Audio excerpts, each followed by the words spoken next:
बेबाक अंदाज बेबाक खबरों के साथ न्यूज हेडलाइंस। उत्तर प्रदेश उत्तराखंड एक बार फिर लगातार 3 सालों से न्यूज हेडलाइंस कवर करता आ रहा है मेरठ बार एसोसिएशन चुनाव को। पिछली बार भी हमने आंकड़े बताए थे और लगातार सटीक नतीजों के साथ हम उतरे थे और हमने सटीक नतीजे पहले ही आपको बता दिए थे। इस बार 2025 और 2026 के चुनावों का आगाज लगातार जारी है। मेरे साथ अध्यक्ष पद के उम्मीदवार संजय शर्मा जी हैं। जानना चाहेंगे उनसे किस तरह के मुद्दों को लेकर वो इस समय चुनाव में उतरे हैं। अध्यक्ष पद के उम्मीदवार हैं, महामंत्री रहे हैं। क्या क्या कमियां थी जो पूरी करनी बाकी रह गई हैं, वो हम सबसे पहले जानेंगे उनसे।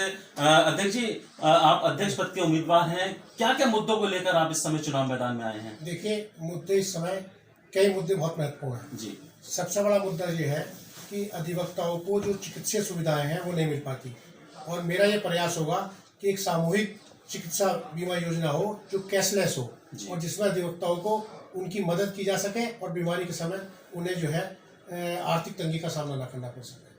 साथ ही साथ एक और मुद्दा जो है वो बहुत इम्पोर्टेंट ये है कि मेरठ बार एसोसिएशन मेरठ एक बहुत ऐतिहासिक बार है और बहुत गरिमापूर्ण बार है, लेकिन पिछले विगत कई वर्षों से ये चीज़ें सामने आई हैं कि मेरठ बार एसोसिएशन मेरठ की वो गरिमा या वो गौरव जो था वो कहीं ना कहीं शिथिल पड़ा है। तो मेरा प्रयास होगा कि मेरठ बार एसोसिएशन मेरठ की गरिमा पूरी तरीके से पुनः अपने उरोज पर जाए, बहाल हो।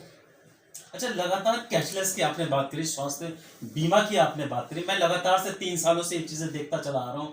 हाईकोर्ट बेंच की मांग भी बड़ी जबरदस्त तरीके से तो होती है चुनाव के अंदर, लेकिन कहीं ना कहीं बिगुल बजने के बाद वो चीज डंप हो जाती है। ऐसा क्या कारण है कि हम लोग उस पर काम नहीं कर पा रहे? देखिए, कैशलेस बीमा की योजना की जो बात है वो जब मैं 2015-16 में महामंत्री था तो मैंने वो शुरुआत कराई थी, लेकिन उस समय डाटा नहीं था हमारे बार के पास। बड़ा आश्चर्यजनक बात है, इसलिए वो योजना लागू नहीं हो पाई और उसके बाद से किसी ने भी इस बात का प्रयास नहीं करा कि वो योजना वहाँ लागू की जा सके। अब मेरा ये प्रयास होगा कि जो काम मेरा वो अधूरा रह गया था मैं उसे जो है जारी रखूं। और रही हाईकोर्ट बेंच की बात, हाईकोर्ट बेंच की स्थापना की जो केंद्रीय संघर्ष समिति है, आपको ज्ञात होगा कि बड़ा दुखद स्थिति ये है कि गाजियाबाद में पिछली बार उस केंद्रीय संघर्ष समिति में एक नए तरह का विवाद पैदा हो गया। और ये बात सही है कि पिछले 1 साल से केंद्रीय संघर्ष समिति की कोई मीटिंग हाईकोर्ट बेंच के संबंध में नहीं हुई। मैं चाहूँगा, मैं कोशिश करूँगा, मेरा अथक प्रयास रहेगा कि केंद्रीय संघर्ष समिति का भी गौरव पुनः बहाल हो। अच्छा, आप काफी लंबे समय से आप वकालत के अंदर हैं, आपने देखा भी होगा जो नए बच्चे आते हैं उनको कहीं ना कहीं एक प्लेटफॉर्म नहीं मिल पाता। क्या उनके लिए भी ऐसा कोई आपने रखा है अपने मैनिफेस्टो के अंदर? देखिए, मैं अपना मैनिफेस्टो बहुत जल्द जारी करूंगा और उसमें नए बच्चों के लिए मैंने ये सोचा है, मेरे मैनिफेस्टो में ये है कि हम जो बच्चे 2 साल जिनका COP आ गया और 2 साल उनके प्रैक्टिस को पूरे हो गए, तो आगामी 3 साल तक, यानी कि जब उनके 5 साल हो जाएंगे, हर महीने 2500 रुपये स्टाइपेंड के रूप में, प्रोत्साहन भत्ता रूप में उन्हें दिया जाए ताकि वो इस पेशे में बने रह सकें। ये बड़ी नए बच्चों को इस पेशे से जोड़े रखने के लिए बहुत आवश्यक है कि उन्हें कम से कम इतनी आमदनी हो ताकि वो अपने यहाँ रोजमर्रा के आने जाने का खर्चा तक तो वहन कर सके। अच्छा, लगातार अध्यक्ष पद पे आपने देखा होगा कि अभी पीछे चुने गए थे अध्यक्ष पद पे, 1 साल उन्होंने टाइम गुजारा। उनकी क्या चीजें ऐसी रह गई जो अब आप पूरा करने वाले हैं उन चीजों को? देखिए, वो किस सोच के साथ आए थे ये तो वही बता सकते हैं, और क्या चीज़ उनकी बाकी रह गई ये भी वो बता सकते हैं।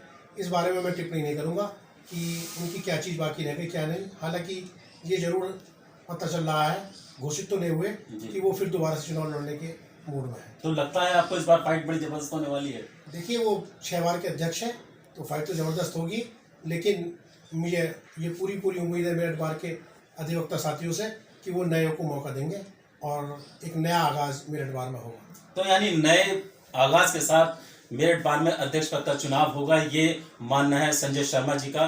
कैमरा पर्सन नीलम वर्मा के साथ आरिफ खान, न्यूज हेडलाइंस, मेरठ।